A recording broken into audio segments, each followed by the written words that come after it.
More from the Massachusetts Historical Society. So the challenge to you is it's, in some respects, one of the few people from the 18th century where we know not just the public record, yeah, but we have his inner life reflected in his letters and in his intimate personal correspondence.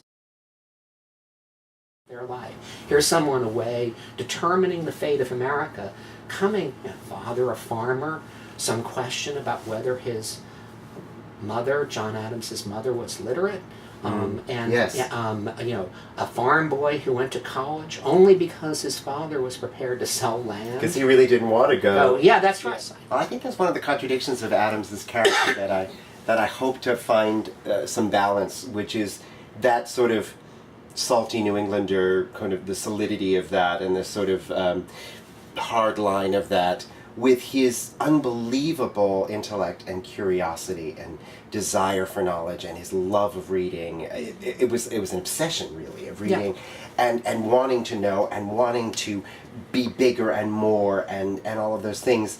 And those fighting against each other within the same person, I think, makes him combustible. And I think the trap of the role is that you're shouting the whole time. Yes, that's right. Yes. You know, yes. And he is a person that when he's moved in his correspondence, he actually writes larger.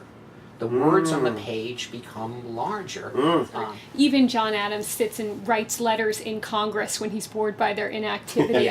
So these are people who are constantly producing, and the writing is sort of not something you'd stop and do, it's something you wrapped around your daily life. So this is someone who's constantly talking, writing, articulating. He never really stops, I think, is just that incredible momentum.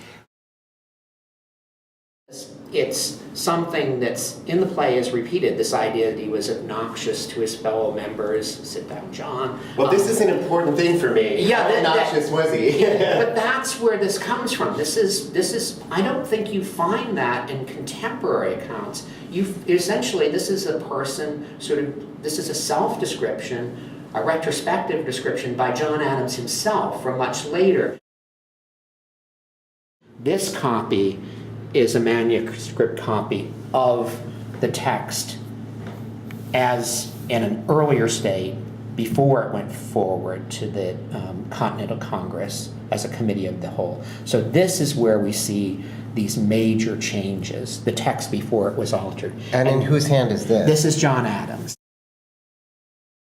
This is this description of how we celebrate independence to this day. This is that. And there's a transcription of it. You want to read it? Sure. I am apt to believe that it will be celebrated by succeeding generations as the great anniversary festival. It ought to be commemorated as the day of deliverance by solemn acts of devotion to God Almighty.